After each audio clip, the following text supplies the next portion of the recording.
transformé en permis linéaire. Et c'est pour eux, là, un problème tout très simple. Il avait pris le même papier que la France, il avait ramassé. C'est une croix arménienne. Quelle est la différence avec les autres croix? Une croix arménienne, une branche elle est plus longue que les autres trois. Elle est toujours fleurie. Nous, en fait, on ne présente pas la crucifixion. Christ, il est toujours vivant. Il faut que la croix aussi soit fleurie. Et à chaque fois, on a les trois bouts de bourgeon liés à la Sainte Trinité. Donc, c'est ce qui caractérise la croix arménienne. Rarement, on a fait la présentation de Christ sur la croix. Ça, on appelle Khach Kash. Khach, c'est la croix, Kash, c'est la pierre. Croix en pierre. En fait, l'église arménienne, bon, nous, on est considéré comme église orthodoxe d'Orient, mais la différence avec d'autres églises orthodoxes, nous, on n'a pas d'iconostase. C'est pour cela, pour se différencier, nous appelons notre église apostolique, parce que c'est les deux apôtres qui nous ont évangélisés, Thaddée et Bartholomée. Et nous, on n'a pas du tout des images dans nos églises. L'image est remplacée par la croix, par ces stèles. Là, en général, les Khachkars, au départ, après les plus anciens Khachkars, comme celle-là, remontent au 9e siècle. C'est une pierre volcanique, on l'appelle tuf, mais ce n'est pas le tuffeau que vous avez en France. Tuffeau, c'est calcaire. On a au moins 25 couleurs de même pierre, de même origine. Ça, c'est du basalte, c'est aussi volcanique. Toutes les constructions que vous avez à Yerevan, c'est tuf de différentes couleurs. Par contre, les constructions on fait avec tuf. On n'a pas besoin d'un colorant, c'est une couleur naturelle. Mais les fondations des constructions, c'est du basalte, cette pierre-là, parce qu'elle est une bonne isolante. L'Arménie est considérée comme premier État chrétien, 301. Nous sommes dans un monastère. Un monastère, ce n'est pas la même notion que chez vous dans l'Église catholique, avec un cloître, etc. Un monastère où il y a plusieurs établissements, plusieurs églises, mais une structure en entier qui pourrait vivre en autarcie, faire tout sur place. Mais on n'a pas cette notion de cloître. Quand on parle d'un monastère, après la soviétisation de l'Arménie, l'église arménienne elle a été fermée, même notre chef de l'église a été tué à l'époque de Staline, et les monastères ont été fermés. Soit les prêtres ont été tués, soit exilés en goulag, en Sibérie. Et quand même, dans la liste des visites pour développer un certain tourisme limité à l'époque soviétique, il y avait une liste des églises qu'on pourrait amener des touristes. Mais ce n'était pas considéré comme lieu de pratique religieuse, c'était patrimoine, à découvrir le patrimoine. Et donc, il y avait des églises qui étaient transformées aux étables, des kolkhozes, au dépôt des kolkhozes. Après l'indépendance de l'Arménie, 91, l'État était confronté au problème plus grave que reconstituer tous ces monastères. C'était un choix un peu volontaire. Est-ce qu'on s'investit pour que tous les monastères, anciens monastères, redeviennent des monastères? On n'a pas d'argent. Donc maintenant, symboliquement, nous appelons c'est un monastère, mais ce n'est plus le monastère de l'époque. C'est une église paroissiale, si on peut dire comme ça. Le monastère de Kecharis, c'est du 11e au 13e siècle. Fin 12e siècle, ce monastère avait un rôle important dans la vie de l'église arménienne. C'était en fait pour les élections des chefs de l'église arménienne. Donc les chefs de l'église arménienne, ils sont élus par un groupe de 12 évêques.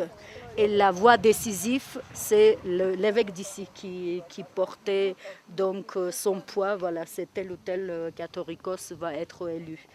À ce niveau-là, c'était très important, ce monastère.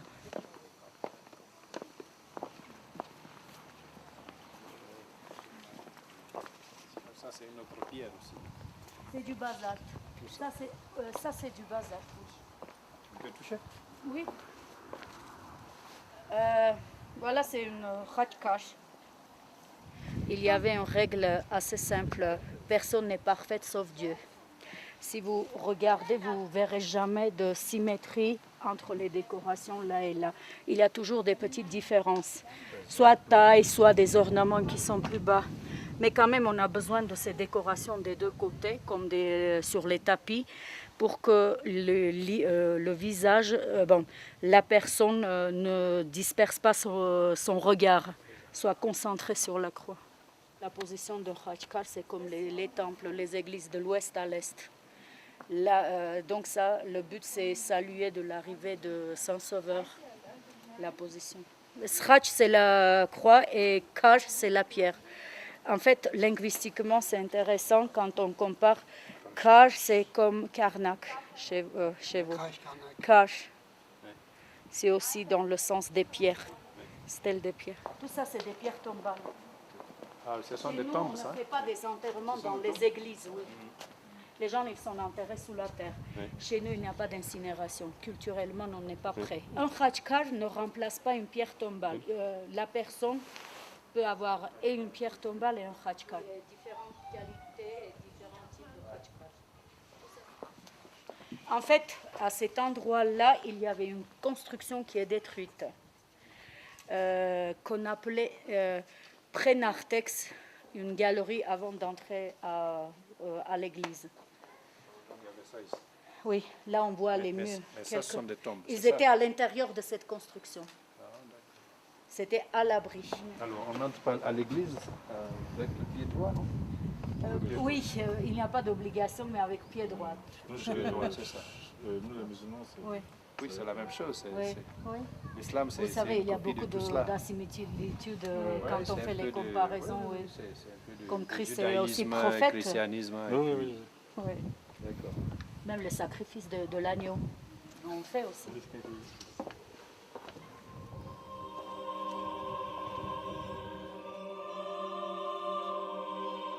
En fait, l'Arménie qui devient chrétienne en 301, on cherchait un style qui reflète un peu la théologie de l'Église. Au départ, c'était des églises avec un plan architectural qu'on appelle basilique, mononef ou trois nefs. Fin 6e siècle, les architectes arméniens trouvent la solution que ça fasse vraiment l'image, ce qu'on veut, et aussi que ce soit antisismique, parce qu'ils étaient déjà conscients qu'ils vivaient sur une terre sismique. À l'intérieur, une forme de la croix, c'est obligatoire. Pour décrire une église arménienne, à l'intérieur, elle est cruciforme, centrée à coupole. Et ils ont ajouté la coupole. Au départ, on n'avait pas de coupole. Et le but d'une église arménienne, quand le fidèle, quelqu'un de paroisse entre dans une église, qu'elle ne soit pas du tout dispersée. Elle n'a pas besoin d'un intermédiaire pour faire ce dialogue avec Dieu. C'est pour cela que notre Église, par rapport à l'Église catholique, n'a pas les plusieurs chemins intermédiaires. On n'a pas ces fêtes saintes.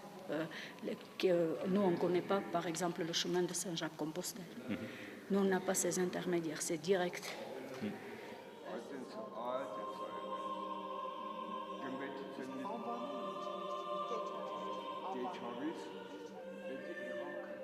C'est des constructions classiques, carrées, au milieu, 4 colonnes, le symbole des 4 évangélistes. Un narthex ne doit pas être si haut que l'église. Elle ne doit pas porter une coupole. Donc, ce n'est pas une coupole qu'on voit dans l'église. Elle est plus basse comme construction. Les narthex, c'était aussi des lieux de rencontres, des réunions, pas forcément religieuses, aussi laïques.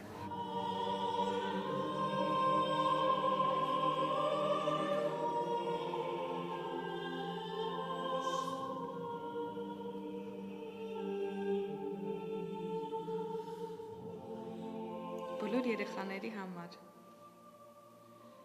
Նորից սկսեմ այդ ամենը։ Բոլոր երեխաների համար առողջ լինեն, մեծանան իրանց ընտանիքներում, իրանց ծնողների հետ։ À tous nos enfants qu'ils grandissent avec leurs parents en paix, de la santé. Ամեն։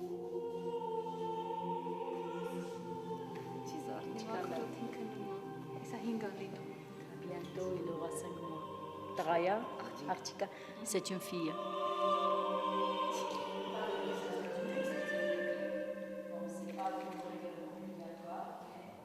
Les Arméniens ne sortent pas de l'église en faisant dos vers l'autel. On sort en reculant, en faisant signe de la croix.